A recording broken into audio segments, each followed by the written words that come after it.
Hi, I'm Chief Rick Lasky, and quite often at a conference or during a class or at the firehouse kitchen table while we're enjoying dinner or having a cup of coffee, the topic will come up of why it's so important for our veterans, our fire service veterans, to care about and pass on the traditions of the fire service. Now, look, there are a lot of people out there that say the word tradition is a bad word. And, to an extent, I agree with you.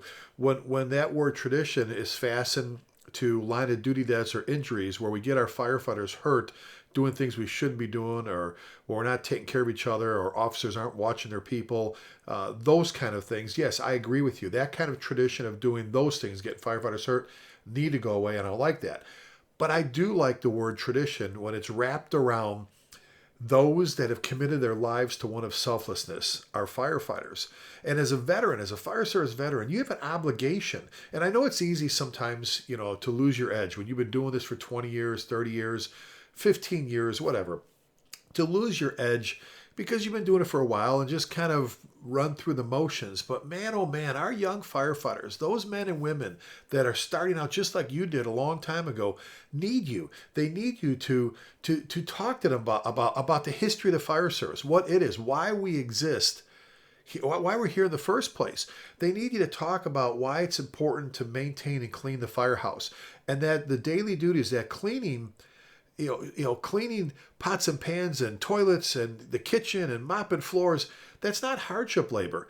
You're actually showing the rest of us just how bad you want to be in that firehouse.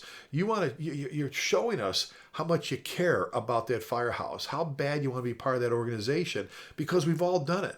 Those are not bad things to do. Those are pretty awesome when it comes to showing everybody else in the firehouse why you want to be there, why you want to be part of that team, part of that department. It's the same thing with taking care of your tools. Not having rusty, crapped up, plaster laced tools, stuff that looks good after a call, after a fire. You can tell a lot about a firefighter by how he or she takes care of their tools, their fire apparatus. I've got no problem whatsoever with people doing personal maintenance on their vehicles and so on and so, after hours.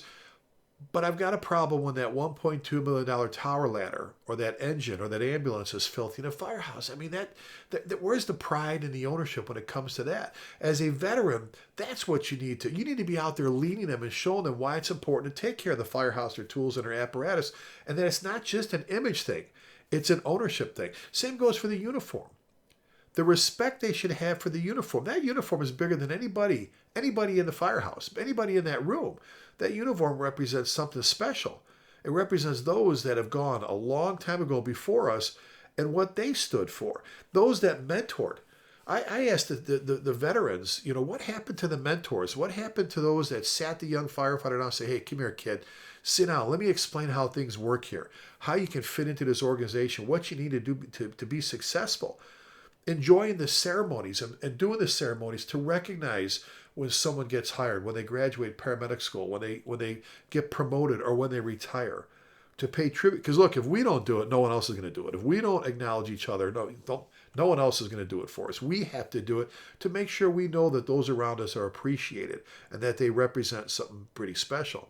The veterans out there, not just the mentoring part of that is fastened to training them and making sure that everybody has opportunity to go home to their families, and not just tomorrow after the shift or after that call in their volunteer firehouse. How about 20 years from now with two good knees, a good back, cancer free, and without any mental health issues? The fire service has finally come around to embrace the fact that it's okay to not be okay. It's okay to go talk about things because it's not normal to see what a firefighter has to see sometimes. Revisiting and studying the past line of duty deaths.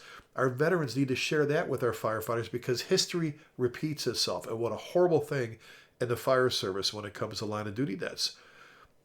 As a veteran, we need to remind those young firefighters, again, what we represent to the public, to those senior citizens, and to those children. Why we love being firefighters, man. Passion drives success. I'll be honest with you, people who lack passion suck at what they do. You cannot be great at anything you don't love to do. You can't be great. I won't even give you very good. You'll be okay. And there's a lot of people that are just okay, but I can't live with being just okay.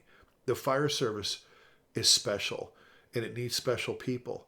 And those people come, all right, by veterans that are taking young firefighters and molding them and getting them fired up and lead by example.